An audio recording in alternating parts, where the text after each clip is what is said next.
ఈరోజు ఈ రాష్ట్రంలో ఈరోజు గొడవలు దిగుతూ ఇళ్ల మీద దాడులు చేయిస్తూ కేసులు పెట్టి జైల్లో పెట్టించే కార్యక్రమాలు జరుగుతూ ఉన్నాయి. అధికారంలోకి వచ్చిన తర్వాత మేము ఏం మంచి చేశామని చెప్పుకునే పరిస్థితి ఒకటి కూడా లేదు. పలాన్ని మంచి చేశాం, పలాని సంక్షేమం చేశాం, పలాని అభివృద్ధి చేశాం. ఏదైనా చేస్తుంటే గత ప్రభుత్వంలో జగన్మోహన్ రెడ్డి గారు చేసిన ఈ ఎన్నికలు అయిపోయిన తర్వాత వాటికి రిబ్బన్ కట్టింగ్లు చేసి దాన్ని మైలే తీసుకోవటం తప్ప తాను మొదలుపెట్టి ముగించింది ఏంది అంటే శూన్యం. సంక్షేమం ఏంట్రా అంటే శూన్యం. ఈ రాష్ట్రాన్ని అభివృద్ధి ఏ విధంగా దిశగా తీసుకెళ్తున్నాము అంటే దాడులు చేయించడం, నోరెత్తిన వాళ్ళ మీద కేసులు పెట్టించడం, జైల్లో పెట్టడం, ఇదే కార్యక్రమం జరుగుతూ ఉంది. ఈరోజు కాపు నాయకులైన రాంబాబు అన్న మీద ఏ విధంగా ఇంటి మీద దాడి చేశారు, ఏ విధంగా ఆఫీస్ ధ్వంసం చేశారు. ఇళ్లలో ఆడవాళ్ళు ఉన్నారు, పిల్లలు ఉన్నారు, అయినా లేకుండా దాదాపు వందలాది మంది వెళ్ళి ధ్వంసం చేయటం.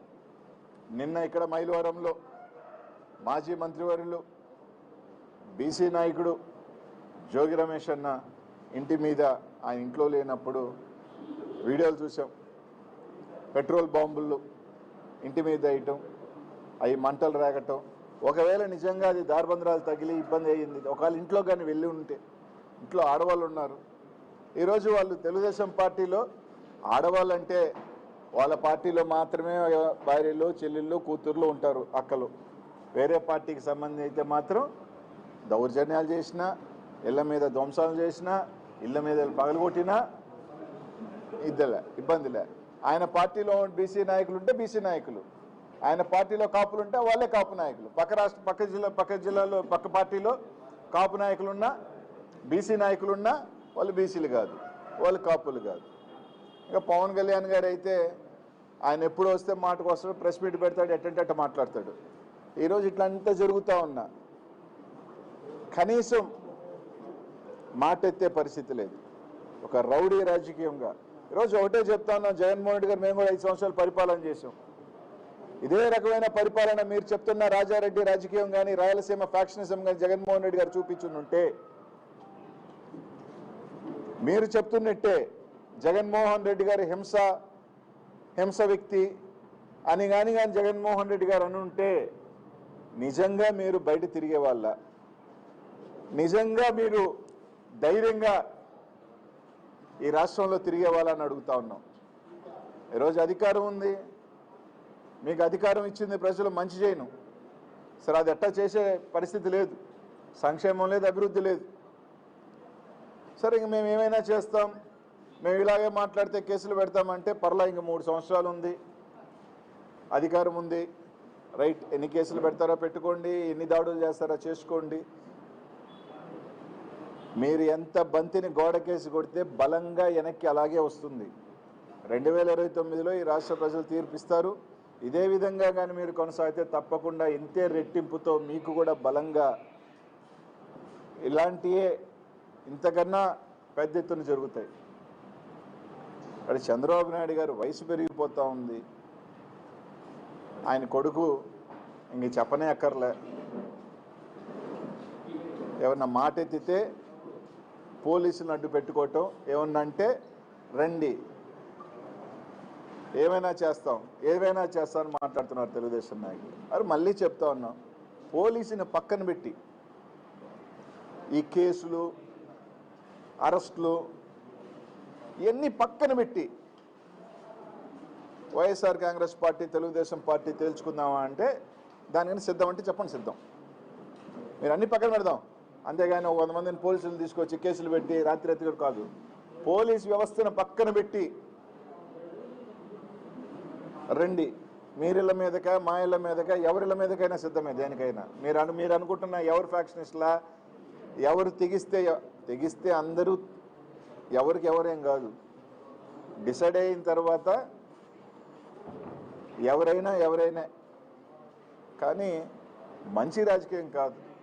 జగన్మోహన్ రెడ్డి గారు గత 5 సంవత్సరాలలో కూడా మేము ఎప్పుడు కూడా ఇట్లాంటి రాజకీయాలు చేయలేదు, జగన్మోహన్ రెడ్డి గారు ఎప్పుడూ చేయలేదు. అంటే మంచి చెప్తున్నాం, ఇదే విధంగా కానీ కొనసాగితే దీనివల్ల ఎవరినో భయపడిపోతాము, దీనివల్ల ఏదో మేమేదో తోకలు ముడిసిపోతాము, ఏదో వెనక్కి వెళ్ళిపోతాము అంటే అది జరగదు. మీరు చేసే కొద్దీ వైఎస్ఆర్ కాంగ్రెస్ పార్టీ కార్యకర్తలు ఇంకా రోడ్డు మీదకి వస్తారు. మీరు చేసే కొద్దీ రెచ్చగొట్టే కొద్దీ ఇంకా ధైర్యంగా ఈరోజు ముందుకు వస్తారు. ఎవరు ఇక్కడ బీసీ నాయకులు కానీ కాపు నాయకులు కానీ ఇంకెవరైనా నాయకులు మీరు భయపడితే బెదిరిపోయేదానికి ఎవరు సిద్ధంగా లేరు. వైఎస్ఆర్ కాంగ్రెస్ పార్టీ ఖచ్చితంగా అందరికీ వైఎస్ఆర్ కాంగ్రెస్ పార్టీ ప్రతి నాయకుడికి కార్యకర్తకి అండగానే ఉంది. ఈరోజు జోగి రమేష్ అని కానీ రాంబాబు అన్నకు కానీ తప్పకుండా జగన్మోహన్ రెడ్డి గారు అండ పార్టీ అంతా అండగా ఉంటుంది. ప్రజలు కూడా చూస్తూ ఉన్నారు ఏం జరుగుతుంది ఏందనేది. తప్పకుండా బుద్ధి చెప్పే రోజు దగ్గరలోనే ఉంది. మహా అంటే ఇంకా 3 సంవత్సరాలు రైట్ 3 years మీకు నచ్చింది చేసుకోండి, కేసులు పెట్టుకోండి. ప్రతి ఒక్కరికి కూడా ఒక ఎక్స్పైరీ డేట్ ఉంటుంది.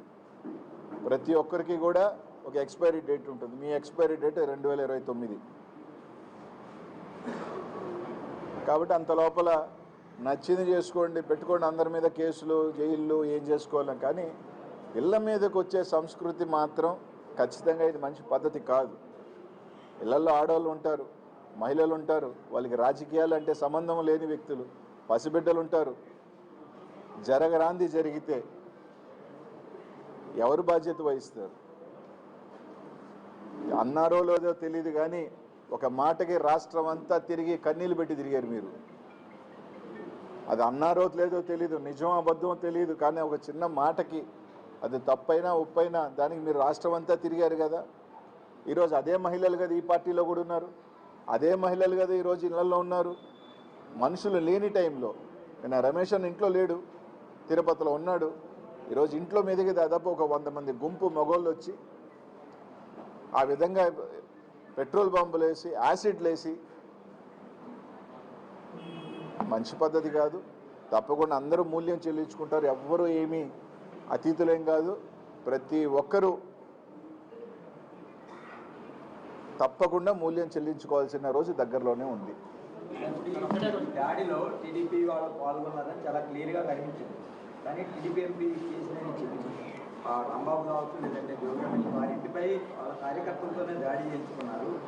ఇదంతా జగన్మోహన్ రెడ్డి పార్టీ అలవాటని ఆయన నిన్న కామెంట్ చేశారు. సరే నిజమే కదా, దాడి చేసి వచ్చే నాయకులు వీడియోలు ఉన్నాయి, పెట్రోల్ వేసేవాడు వాళ్ళ వీడియో ఉంది. ఆ 100 మంది 200 300 మంది నీట్గా నడిచి వచ్చే వీడియోలు ఉన్నాయి. వాళ్ళు ఏ పార్టీ కార్యకర్తలు ఏ పార్టీకి ఫ్లెక్స్లు కట్టుకున్న సంగతి రాష్ట్రం అంతా తెలుసు. కాబట్టి వెనక నుంచి పొడిచే వెన్నుపోటు రాజకీయం వైఎస్ఆర్ కాంగ్రెస్ పార్టీకి జగన్మోహన్ రెడ్డి గారికి లేదు. వెన్నుతో పెట్టిన విద్య వెన్నుపోటుతనం కానీ వెనక నుంచి దెబ్బ కొట్టడం వ్యక్తిత్వం అది తెలుగుదేశం పార్టీకే ఆ పార్టీ లాక్కున్న రోజు నుంచి తెలుసు. జగన్మోహన్ రెడ్డి గారికి అలవాటు లేదు, మాకు రొమ్ము ముందు చూపించుకొని కొట్లాడటమే తెలుసు. ఒకటే క్వశ్చన్, జగన్మోహన్ రెడ్డి గారు సీఎంగా ఉన్నప్పుడు అనుచిత వ్యాఖ్యలు చేశారని చంద్రబాబు ఇంటి దగ్గరికి వెళ్ళి ఆందోళన చేశారు. ఆ టైంలో నార్మల్ కేసులు ఆ టైంలో కేసులు పెట్టారు. ఇప్పుడు ఎవరైతే జోగి రమేష్ గారి ఇంటికి వచ్చి దాడి చేసిన వారి మీద ఫేస్బుక్ కేసులు పెట్టేసి ఎటువంటి సెక్షన్ లేకుండా ఇంటికి పంపించారు బెయిల్. అప్పుడు దాడి చేసిన వారి మీద అరెస్ట్ చేసి జైలు పంపించారు. ఇప్పుడు నార్మల్ కేసులు పెట్టడం మీరు ఎట్లా పడుతుంది? ఈరోజు ఆ రోజు సంబంధించి కూడా మీరు తీసుకుంటే జోగి రమేష్ అన్న ఏ రోజు కూడా ఒక నిరసనగా చేశారు తప్ప ఎక్కడా కూడా అది కూడా ఎక్కడ ఆపేశారు? చంద్రబాబు నాయుడు గారు ఇంటి దగ్గరికి పోయారా? లేదు, రోడ్లోనే ఆ రోజు మా పార్టీ ఆ రోజే ఆపేయటం జరిగింది, వాళ్ళకి సంబంధించి ఖండించడం జరిగింది. దానికి సంబంధించి ఎక్కడ కూడా ఒక నిరసన తెలియజేశారు తప్ప ఇళ్ల మీదకి వచ్చి దాడి చేసే కార్యక్రమం జరగల. ఇంకడెందుకు మా నెల్లూరులో ప్రసన్న కుమార్ రెడ్డి ఇల్లు ఉంది, ఇల్లు ధ్వంసం చేశారు. కోర్టుకి వెళ్ళి కేసులు పెట్టించుకోవాల్సిన పరిస్థితి వచ్చింది. తర్వాత నిన్న రాంబాబు అన్నది, ఈరోజు ఇక్కడిది. ఏదో తూతూ మంత్రంగా 4 పిల్లకాయలు తీసుకోవడం, వాళ్ళ మీద ఒక కేసు పెట్టామని చెప్పడం, వాళ్ళు అక్కడే బెయిలిచ్చి పంపించడం.